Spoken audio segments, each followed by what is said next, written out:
Minecraft was released on May 17th, 2009.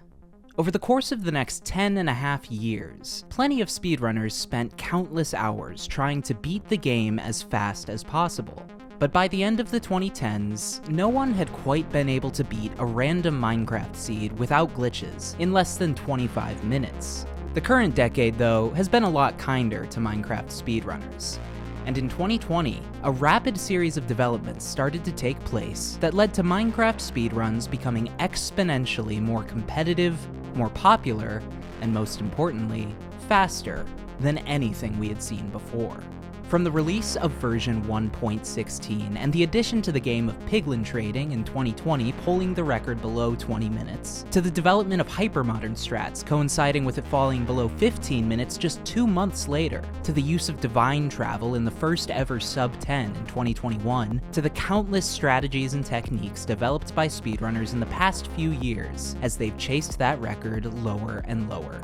As they've done that, it's naturally only gotten harder to beat the record. And while the massive amount of variation between each random Minecraft seed makes a theoretically perfect run very hard to define, we've reached a point where the current world record is a whole lot closer to that perfection than it is to any world record that's more than 2 years old. That brings us to the present, where Drip120's world record of 7 minutes and 1 second had sat atop the leaderboard, tantalizingly close to what might be the final minute barrier in Minecraft RSG. That's not a prediction, don't quote me. Ever since he set it on January 4th, 2024, a year and a half ago. And while it might seem daunting to try to beat the biggest and most competitive record in arguably the biggest speed game of all time, one thing to know about speedrunners is that they live for the challenge. This is the story of one of those speedrunners, and how he not only confronted that challenge, but conquered it, and pulled off a time that the entire community had spent the last 5 years working towards. This is the story of lowkey's 650.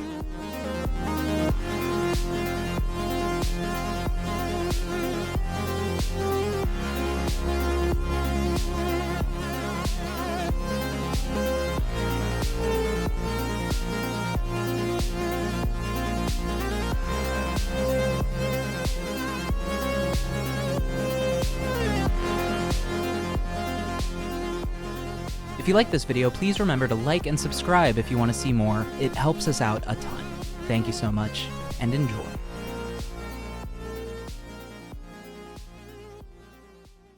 Anytime a speedrunning world record stands for a year and a half in a category that has loads of players actively attempting to beat it every day, the natural question is why? What made Drip120's 701 so difficult to beat? To understand this, we need to understand the current Minecraft RSG meta, and how it came to its current form. If you're caught up on the shape of the modern Minecraft speedrun, feel free to skip to this time. Random seed Minecraft speedruns are centered around getting ender pearls and blaze rods, the materials needed to craft Eyes of Ender, which both lead the player to the stronghold and allow them to fill the end portal inside. The end portal has 12 frames that need to be filled with Eyes of Ender to activate the portal, and each frame has a 1 in 10 chance of generating with an eye already in it. Because of this, speedrunners aim to get 12 Eyes of Ender, which takes 6 blaze rods and 12 pearls. But to save time, they'll sometimes go to the stronghold with less and hope that the portal is partially filled. Once they've done that, it's just a matter of entering the end and slaying the Ender Dragon. Blaze rods can only be acquired one way, by going to another fortress and killing blazes. Ender pearls can be gotten a few ways, but the fastest is by trading gold ingots to piglins. And by far the fastest way to get a large amount of ender pearls is by trading a bunch of gold to a bunch of piglins in a bastion. On top of getting pearls and rods, there are a few other key materials runners need in order to get to the end quickly, and once they're there, kill the dragon. Strongholds generate, at minimum, 1,280 blocks away from the origin, or 00 coordinates of the world, which players generally spawn in the vicinity of. It takes a long time to cover that distance, but luckily, this can be overcome by traveling through the Nether, where each block is equivalent to 8 blocks in the overworld. This means that in today's meta, after they've already entered the Nether, runners need to get 20 obsidian to build 2 more Nether portals. The first, to return to the overworld once they have their Eyes of Ender, so they don't have to travel back to the portal they entered the Nether through, and the second to travel directly into the stronghold once they know where it's located. The other thing runners need before reaching the end is explosives, which are necessary to kill the dragon quickly, whether they use the traditional 1 cycle or the more dependable and much more difficult 0 cycle. I'll explain these in more detail later in the video. These explosives can either be beds or respawn anchors, and the runner needs at least 4 if they 1 cycle, and at least 5 or 6 if they 0 cycle. And the great news for speedrunners is that bastions are an ideal place to get not just their pearls, but their obsidian and explosives as well. They typically get the majority of their obsidian from chests, but also depend on piglins to trade it for gold, and the same is true of string, which can be crafted into wool to make beds, and glowstone and crying obsidian, which can be crafted into respawn anchors. Of course, to do any of this, they need tools and food, and to get to the Nether in the first place. In the modern meta, 99% of runs do this by spawning on a coast with a buried treasure, then finding a magma ravine in the ocean, where the underground lava will turn into obsidian when hit with running water. That's more or less the series of events you'll see in any modern competitive speedrun in this category, and if you hadn't noticed, this meta is dependent on an incredible amount of random variables aligning in just the right way to even make a world record time possible. And that's before you allow for any modicum of human error from the player. This should give you some sense of how no one has managed to touch Drip 120's record in the year and a half since it was set, but it certainly hasn't been for lack of trying. In fact, just a week before the new world record was set, another run occurred that was arguably just as significant to the progression of Minecraft speedrunning. A runner named Skycrab made it to the very brink of what would have been an utterly shocking world record cut of over 40 seconds, destroying all sorts of records for fastest pace along the way, and even killing the Ender Dragon, only to be killed by an Enderman mere moments before the exit portal activated and his run was cemented in history. Let me know down in the comments if you want to see a video dedicated to that run. That story will have to wait though, and as heartbreaking as it was that run that inspired today's protagonist, a runner called Lowkey, to commit to grinding for the record himself. Lowkey started speedrunning Minecraft after seeing Curryway's 1436 world record in this same category all the way back in 2020. However, he spent the majority of the time since then as a set seed main, and he currently leads the 1.16 plus set seed glitchless leaderboard by a country mile, which in set seed speedruns is equivalent to about 4 seconds. Like many players though, when Minecraft Speedrunning Ranked released in 2023, wherein runners simultaneously run the same random seed and attempt to finish before their opponent, Lowkey was in on it. After a few months of grinding Ranked, Lowkey was one of the top ranked players on the leaderboard, and it was at this point that he started playing random seed glitchless off and on. In May of that year, he completed a run in 8 minutes and 23 seconds, good enough for 3rd place at the time, proving that his ranked skills would translate to the leaderboard. But grinding for the most competitive world record in the game takes an extremely high level of commitment. And it wasn't until Skycrab showed the world just how beatable the current record was that Lowkey decided now was his time. And he was right, because just 8 days later, on June 11th, it happened. Let's get into the run.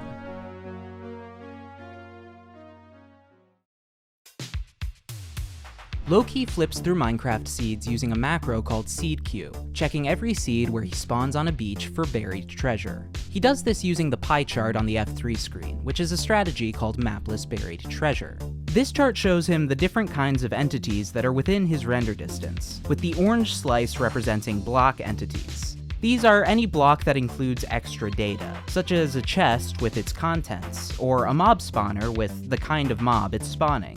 Because block entities rarely occur naturally outside of structures, when the orange slice spikes in size, he knows there's treasure nearby. In this world, he narrows his display and repeatedly refreshes the pie chart while looking around, which helps him find the direction the buried treasure is in. It quickly becomes clear what chunk he's looking for, and because buried treasure always generates at the 9-9 subcoordinates within a chunk, Lowkey knows exactly which block to dig down on. This all sounds pretty involved, but Lowkey's had a lot of practice, and he grabs his treasure just 12 seconds into the run.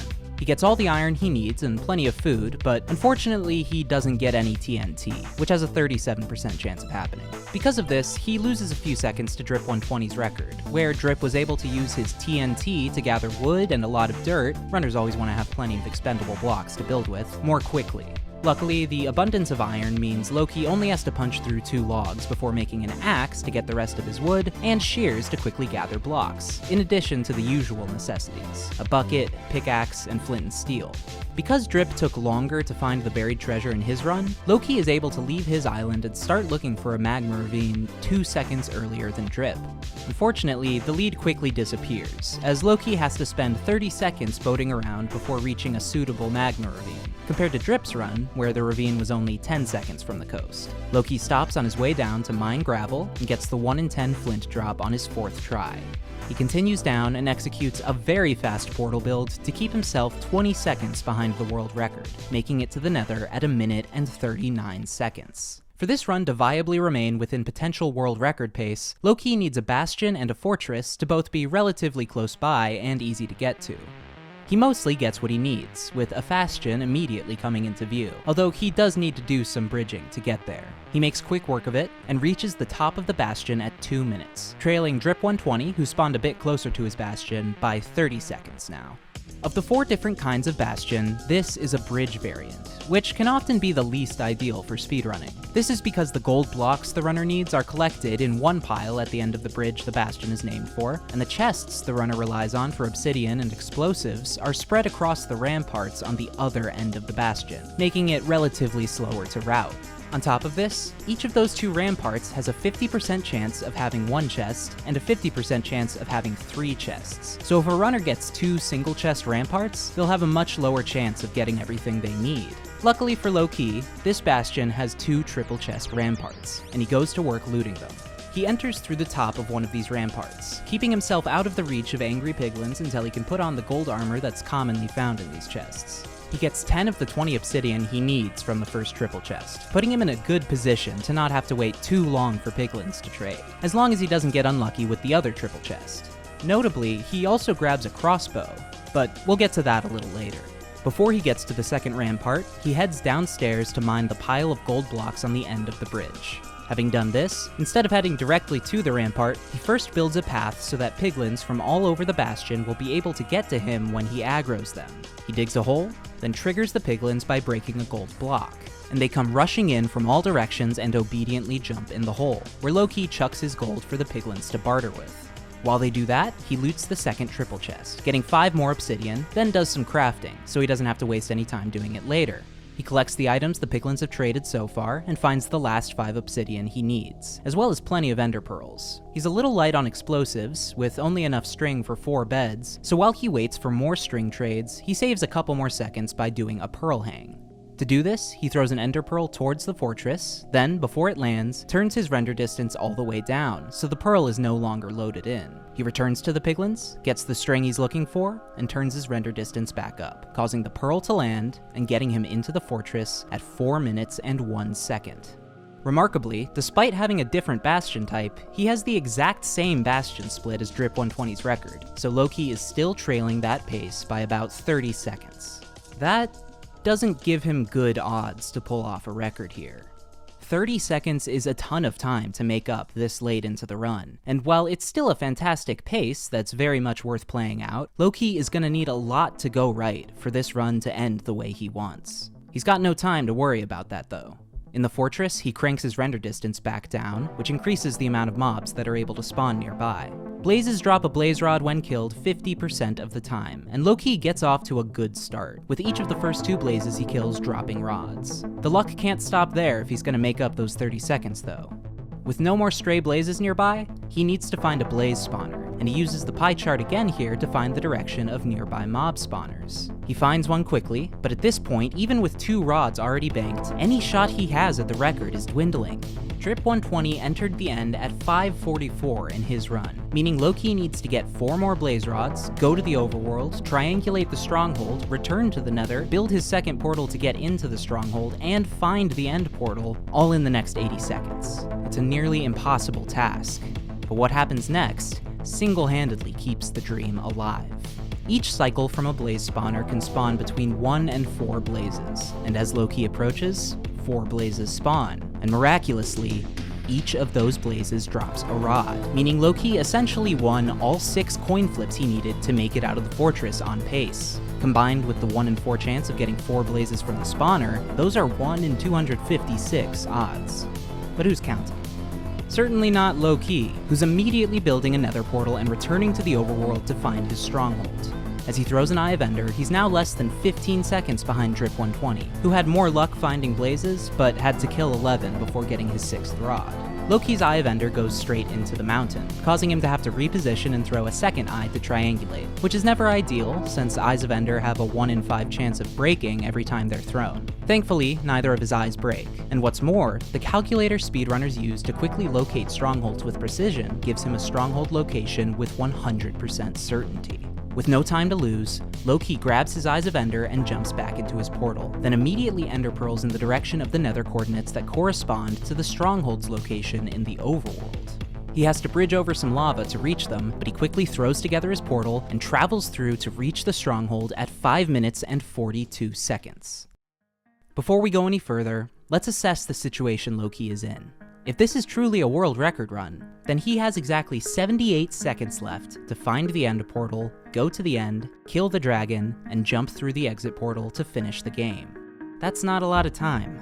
He made up some ground on Drip's record with his quick nether fortress, but he's still 19 seconds behind Drip's pace at this moment. Most daunting of all, Drip120 entered the end in his run at 5:44, meaning lowkey will be entering the end still behind Drip's pace. Even if lowkey finds and reaches the portal room extremely quickly, which has a good chance of not even being possible due to the high amount of variation in stronghold generation, he'll need to have a faster end fight than Drip120. But how will he do that?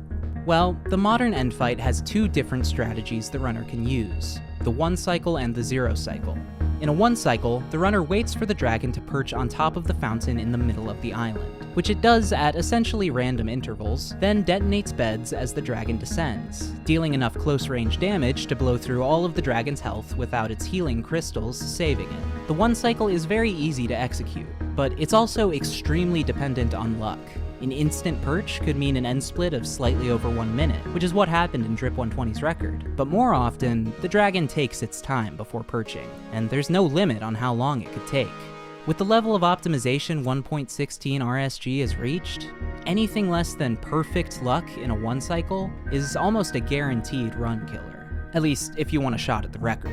The good news is, runners also have the option to do a 0 cycle, where immediately upon entering the end, they note the starting position of the dragon and the randomly generated heights of the obsidian towers. Based on these variables, they immediately have to build to a predetermined position that the dragon will fly past several times before entering the wider-ranging, more random flight paths it normally follows. This position can be in many different spots that the runner memorizes and learns to identify based on the end generation and dragon spawn, but the dragon's behavior in the first minute or so after it spawns is always the same.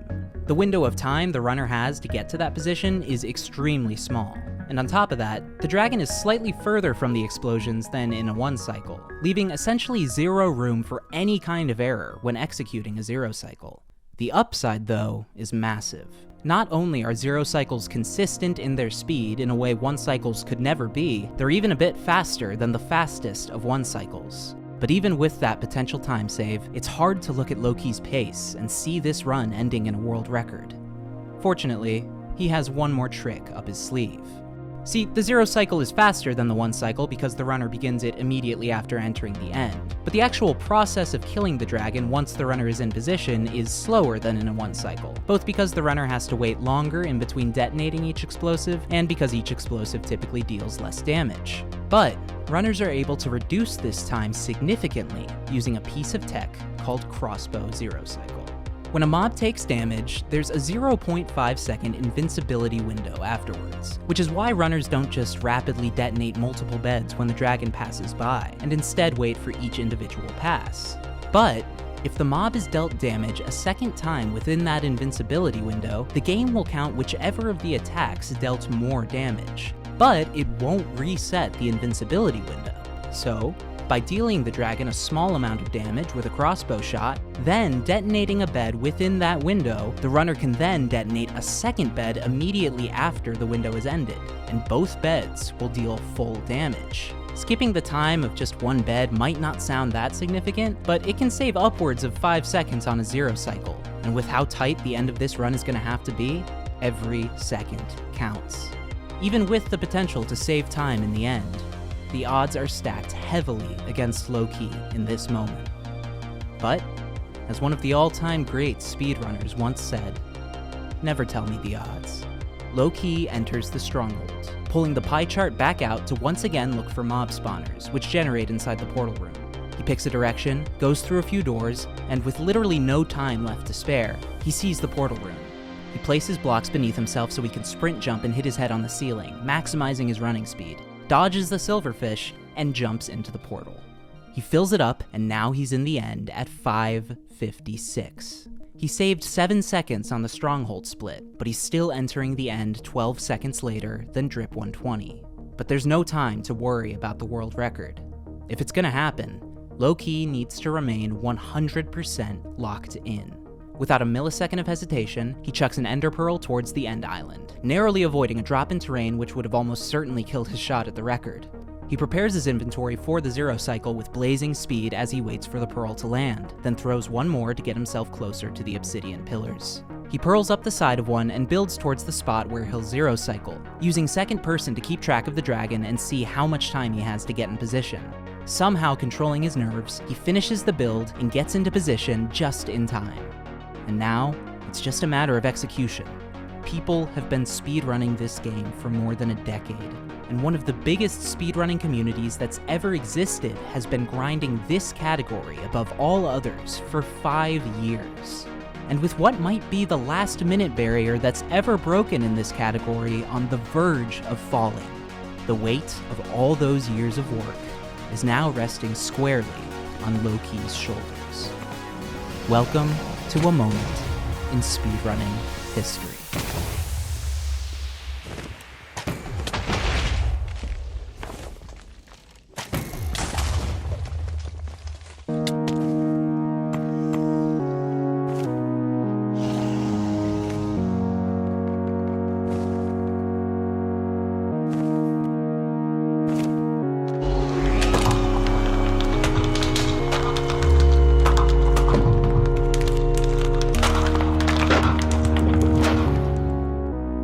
Six minutes and 50 seconds.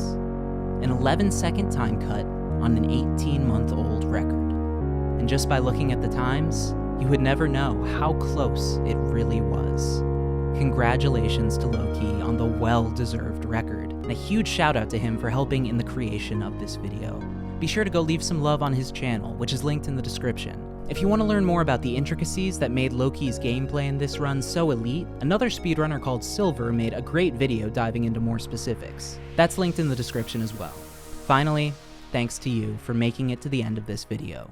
Please leave a like if you enjoyed, and subscribe if you want to see more videos like this one. If there's anything in speedrunning, Minecraft or otherwise, or anything at all for that matter, that you want to see a video about in the future, please let me know down in the comments section. Every bit of support helps and makes it easier for me to continue publishing videos in the future. With that said, that's it for today. I appreciate you guys, and as always, I'll see you in the next video.